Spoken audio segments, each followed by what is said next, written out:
दिन ब दिन मोटे होते जा रहे हो। सब आप लोगों का प्यार है। प्यार यूं ही से दिख रहा है भाई। अच्छा छोड़िए, एक मजेदार पान खिलाइए। खिलाइए खिलाइए, लैलन टॉप वाला पान खिलाइए।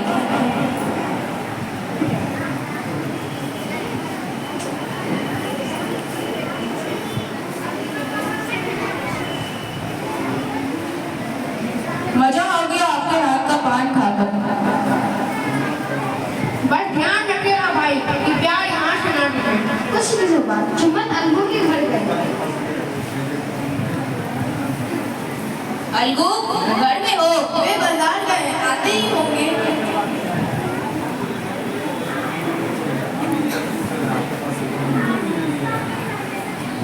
अरे जुम्मन, कैसे आना हुआ? वो तुमसे एक काम था।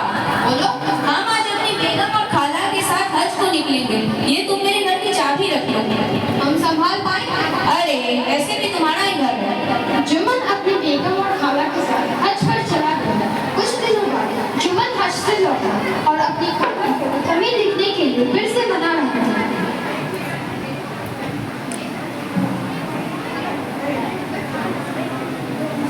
खाला आइए खाना खाए। नहीं मुझे भूख नहीं है, शुक्रिया। बेगम जाइए मेरे लिए खाना लगाइए। कैसी है खाला? बस अल्लाह की मेहरबानी है। वो सब तो ठीक है, तुमसे एक जरूरी बात करनी थी। हाँ हाँ बोलो। जानती हो हमारे गांव का जो सरपंच है ना, वह दिन ब दिन चतुर होते जा रहा है। वो गरीबों की जमीन हड़प लेगा। अब जिस पर उसकी नजर है वह जमीन तुम्हारी है। क्या कहती हो, जमीन मेरे नाम कर दो, सुरक्षित रह जाएगी। बस बेटा, और कितनी? यही सुन लीजिए आप। वैसे भी इस उम्र में तुम्हें देखने के लिए चाहिए ना, मैं तुम्हारा बेटा ही हूँ ना। यहाँ दस्तखत करो। अरे मैं भी कहाँ, तुम्हें लिखना ही नहीं आता। अंगूठा लगाओ, अंगूठा ठीक से अंगूठा लगाओ। इस तरह चालाकी से जुम्मन ने अपनी खाला की जमीन अपने नाम में कर दी। कुछ सालों बाद जुम्मन की बेगम खाला से गुस्से में बात करते हुए, बेटा बोल बुढ़िया, क्या बात है? वो मुझे भूख लगी है, कुछ खाने के लिए मिलेगा? चुप, दिन भर बस खाना खाना करती रहती है। क्या हुआ बेगम, क्यों शोर मचा रही हो? इस बुढ़िया को देखो ना, दिन भर बस खाना खाना करती रहती है। क्यों परेशान कर रही हो मेरे बेगम को? खुद खाने को नहीं है मेरे पास, तुम्हें कहाँ से दूँ? बेटा तुम मुझे कुछ पैसे ही दे देना, मैं अपना खाना खुद ही बना लूंगी। मैंने कहा ना, मेरे पास फूटी कौड़ी नहीं है। लगता है बुढ़िया को कब समझ में आने लगा है। तुम्हारे वादे का क्या? हमें कुछ याद नहीं है। ऐसा तो मत बोलो बेटा। फिर जुम्मन की बेगम खाला को घर से बाहर निकाल दिया। ये सब तुम ठीक नहीं कर रहे। मैं पंचायत बनाऊंगी। जाओ जाओ, जो करना है कर लो। कुछ देर बाद खाला सभी लोगों को एकत्रित करके अलगू चौधरी के पास गई। बेटा अरे मौसी, प्रणाम मौसी, कैसे आना हुआ? वो जुम्मन ने मुझे घर से बाहर निकाल दिया। क्या? जुम्मन ने ऐसा किया? आप चलो मेरे साथ, मैं बात करता हूँ। नहीं नहीं, मैं तुम्हें यहाँ पंचायत के लिए बुलाने आई थी और तुम मेरा साथ दो। पर मौसी, जुम्मन तो मेरा दोस्त है। पर बेटा तुम दोस्तों के खातिर अपने बात तो नहीं भूल सकते ना। ठीक है मौसी, मैं आ रहा हूँ। फिर मौसी ने पंचायत बुलाई।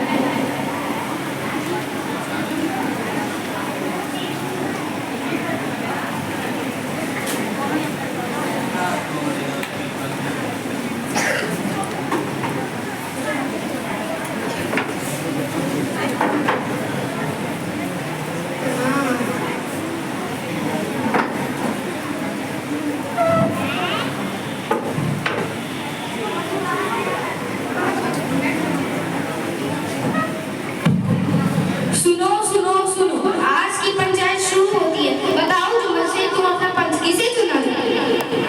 पंचायत का फैसला अल्लाह के फैसले के बराबर होता है। खाला जिसे पंच चुने मुझे मंजूर है।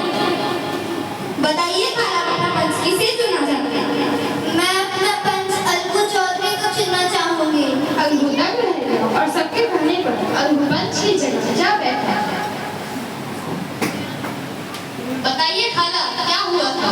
जुम्मन और उसकी बेगम ने मुझे घर से बाहर निकाल दिया।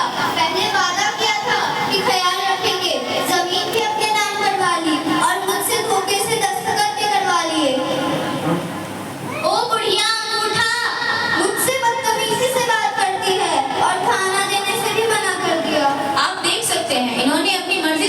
लगाया है।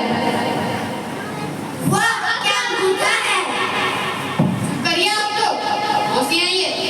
हाँ मैंने अंगूठा लगाया था, पर इसने वादा भी तो किया था। अरे खाला, अल्लाह से तो डरिए।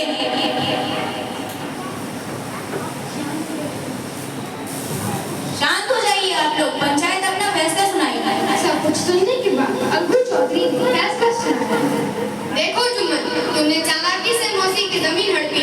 अगर तुम जमीन अपने पास रखते हो तो तुम्हें पूरे मौसी को पूरे महीने का खर्चा देना पड़ेगा, नहीं तो जमीन वापस करनी पड़ेगी।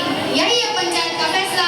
पंच परमेश्वर की यह सुनकर जुम्मन हक्का बक्का रह गया। उसने पंचों की बात मान ली और खूब का खूब पीकर रहा। जुम्मन, ये तुम्हारे कागजात है। चलो यहाँ से। फिर जुम्मन अपनी बेगम के साथ घर चला गया। कुछ दिन बाद जुम्मन का दिमाग गुस्से से खौल उठा, क्योंकि उसने सुना था कि अबू ने बैलों की एक जोड़ी खरीदी। उसने ठान लिया कि वह बैलों को जहर देकर मार देगा। फिर रात में जुम्मन ने कंबल ओढ़कर बैलों के खाने में जहर मिला दिया। अगले दिन सुबह अबू की पत्नी बाहर जाकर देखती है कि ये जोड़ी लिए थे बटेश्वर के पास। बटेश्वर के पास है। हाँ, पर कोई कुछ दिन पहले एक बैल को जहर देके मार दिया। ये तो बहुत दुखद बात है। वह तो है। हमने सुना है कि आप एक बैल बेच रहे हैं। आपको कैसे पता चला? हमें तो दुनिया की सारी खबर रहती है। रुकिए, बैल लेके आते हैं। एक बैल से खेत जोताएगा नहीं, सोचे बेच देते हैं। आप ये बताइए कि कीमत। हम इसका 200 लेंगे। हम इसका 150 देंगे। 200 कुछ ज्यादा लग रहा है। ठीक है, आप ही की बात सही। हमारी एक शर्त भी है, हम बैल आज लेके जाएंगे और पैसे 1 माह बाद देंगे। ठीक है, चलिए। मंडी और मंडी से गांव दौड़ाता रहता है और न तो उसकी चारे की न पानी की। एक दिन बैल काम करते करते धाराशायी हो जाता है। इससे शंभू साहब का बहुत नुकसान होता है और उसे सारी रात वहीं बितानी पड़ती है। जी, दरवाजा खोलिए। कौन? अंकुर चौधरी तुम? हाँ, हम बैल का दाम लेने आए थे। 1 माह हो गया। इतना की कमाई लूट। हम पंचायत बुलाएं क्या? किसे बुलाना है? कौन? इसका फैसला तो अभी पंचायत में होगा। और अलगू सभी लोग आज की पंचायत शुरू होती है, अब किसका इंतजार है? पंच का फैसला हो जाना चाहिए। बताओ अंकुर चौधरी, तुम अपना पंच किसे चुनना चाहोगे? शंभू से पूछिए।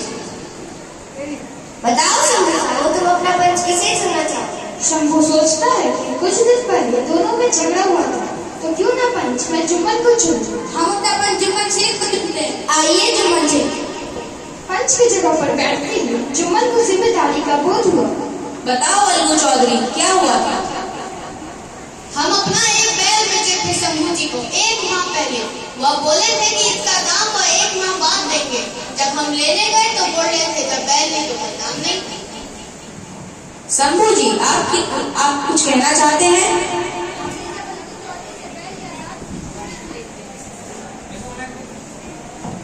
हमने जब अलगू चौधरी से बैल लिया था तो कुछ ही दिन काम कराने के बाद एक दिन बैल बीच रास्ते में धाराशायी हुई, जिससे हमारा बहुत नुकसान हुआ। और जब बैल ली तो हम कोई दाम भी नहीं चुकाए।